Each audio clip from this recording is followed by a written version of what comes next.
We are living through some very strange and interesting times. On the one hand, the state of Israel is at war. It's been 6 months since the horrible attack of October 7th. At the same time, the situation of the Jews in general, especially in America, it seems to me, is deteriorating.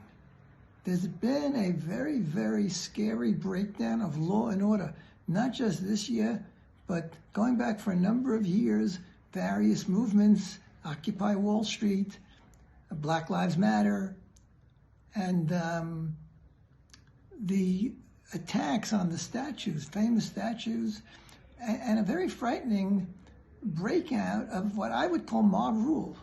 In all of these instances, it seems that the power of the government to control these things is very weak, very afraid to step in and do things. And this situation gets worse and worse and worse. As that has become the new tactic, it seems to me.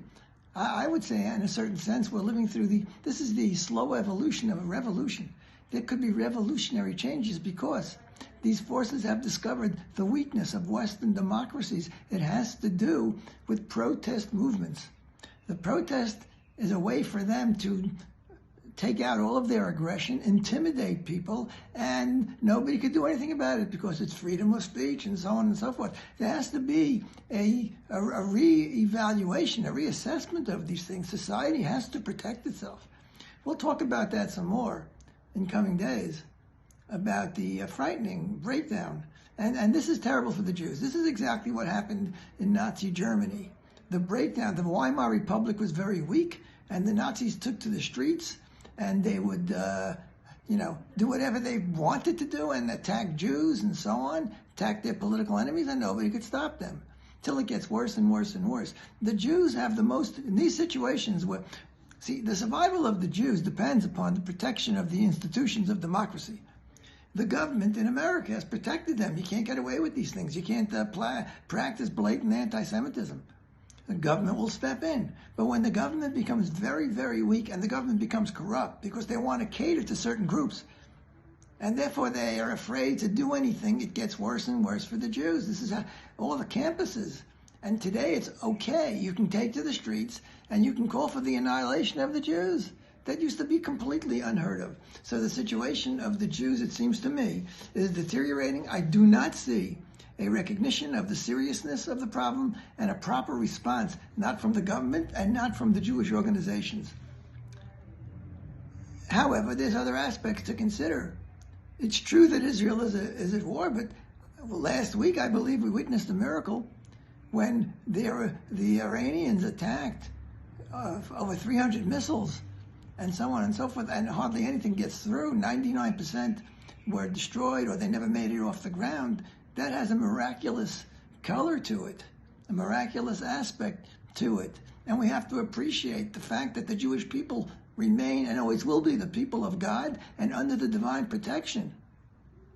And this week, just yesterday it seems, although Israel hasn't admitted it yet, but it's clear that they struck back at Iran. They attacked Iran. And I think that was a very, very good thing to do, because you have to let them know that they cannot get away with it. It's not that they have the right to attack us. If they fail, fine. And then if they succeed, God forbid, then we suffer. And if they fail, so then they don't have any consequences. They have to face consequences. You can't allow the bully to get away with do whatever he wants. So there had to be an attack. There had to be a reprisal. According to what people are saying, it was relatively mild. And in truth, objectively speaking, they deserve something much more harsh, but perhaps it makes sense because Israel is sending them a message. We're not trying to provoke you into further aggression, but you see from this, we hit Isfahan, we could hit your nuclear facilities. Hopefully this will have the effect of deterring Iran from further aggression. So things seem to be picking up. Israel is going to return soon. We don't know when, to the trying to conclude the war in Gaza, and hopefully that will be a victory, and so on and so forth. But what attitude should we have as we go into this holiday? On the one hand, there's sadness because of the soldiers that are being lost, because of the hostages. On the other hand, it's a mitzvah to rejoice in the holiday.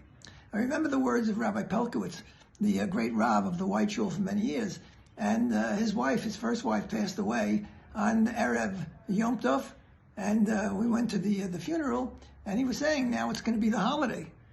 This was the eve of the holiday, and I have to rejoice. The Torah commands me to rejoice. How can I rejoice at a time when I've just lost my wife? And I remember what he said. He said, we are a disciplined people.